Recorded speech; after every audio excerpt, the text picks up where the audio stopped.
एक समय की बात है, माधवपुर नाम के गांव में एक मेहनती किसान मोहन और उसकी पत्नी रूपा रहा करते थे। उनके पास 2 बैल छोटू और गोलू और एक गाय थी जिसका नाम मोती था। मोहन रोज सुबह दोनों बैलों को लेकर खेतों में काम करने ले जाता था और रूपा गाय का दूध केन में भरकर आसपास के गांव में बेचा करती थी। सुबह सुबह मोहन अपनी पत्नी से कहता है, रूपा, अरे ओ रूपा, सुन रही हो? अरे इतनी सुबह सुबह क्यों चिल्ला रहे हो? अरे भाग्यवान, मैं अपने बैलों को लेकर खेतों के लिए निकल रहा हूँ और मुझे आज खेतों से आने में देरी होगी। अरे भाग्यवान, आप रोज कौन सा खेत से घर जल्दी आते हो? अरे नहीं रूपा, आज खेतों की जुताई के बाद खेतों में बीज भी तो डालना है। अच्छा ठीक है भाग्यवान, जैसी आपकी इच्छा। यह कहकर मोहन अपने दोनों बैलों को लेकर अपने खेतों की तरफ निकल पड़ता है। चलो जल्दी जल्दी खेतों की जुताई कर लेता हूँ और खेतों में बीज भी तो डालना है। यह कहकर मोहन अपने दोनों बैलों की मदद से खेतों की जुताई करना शुरू कर देता है। पूरी खेत जुताई करने के बाद मोहन, चलो खेतों की जुताई तो हो गई है, अब जल्दी से खेतों में बीज डाल लेता हूँ। यह कहकर मोहन खेतों में जल्दी जल्दी बीज डालना शुरू कर देता है। चलो आज का खेत का काम तो खत्म हुआ, मेरे बैलों को भूख भी लगी होगी, जल्दी से घर जाकर इन्हें चारा डालूंगा। यह कहकर मोहन अपने खेत से घर की ओर चल पड़ता है। मोहन घर जाकर सबसे पहले अपने बैलों के लिए चारा डालता है। रूपा, अरे ओ रूपा, सुन रही हो? भाग्यवान, आज आपने खेत से आने में बहुत देर कर दी। घर का सारा काम बिखरा पड़ा है और मुझे गाय का दूध देने पास के गांव में भी जाना है। भाग्यवान, खेतों से आने में देर तो हो ही जाती है, मैं घर का सारा काम कर देता हूँ, तुम दूध लेकर जल्दी से दे आना। यह कहकर रूपा पास के गांव में गाय का दूध लेकर दूध देने के लिए निकल पड़ती है। अरे विमला चाची, कैसी हो? मैं ठीक हूँ रूपा, आज आने में कैसे देर हो गई?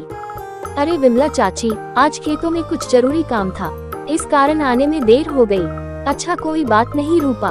इतना कहकर रूपा विमला चाची को दूध देकर वहाँ से आगे चल पड़ती है। फिर रूपा गांव के हलवाई चाचा के ढाबे में दूध देने के लिए जाती है। क्या रूपा, कैसी हो? आज इतनी देर क्यों हो गई?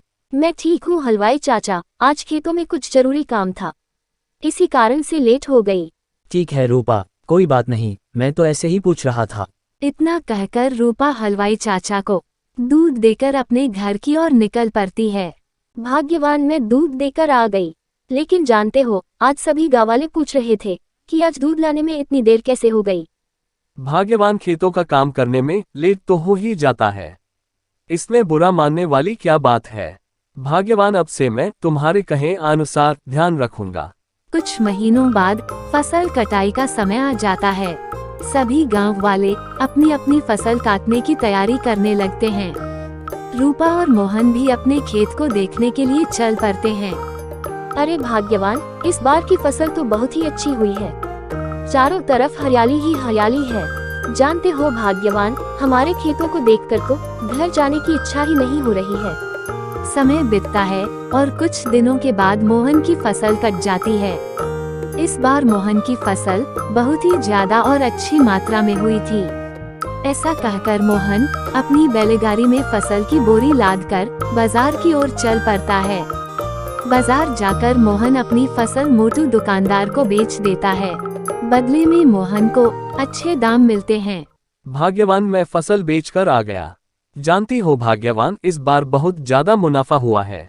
यह तो बहुत खुशी की बात है भाग्यवान, मुझे लगता है कि हमारी किस्मत बदलने वाली है। दिन बीतता है और मोहन अपनी फसल और दूध बेचकर जमा किए हुए पैसों से एक अच्छा घर और एक अच्छा दुकान बनवा लेता है। उसकी दुकान बहुत ही अच्छी चलने लगती है। भाग्यवान, मैं अपनी दुकान के लिए निकल रहा हूँ। ठीक है भाग्यवान, लेकिन लौटते समय हमारे बैलों के लिए चारा लाना मत भूलना। ठीक है भाग्यवान, मैं अपने बैलों के लिए चारा लाना नहीं भूलूंगा।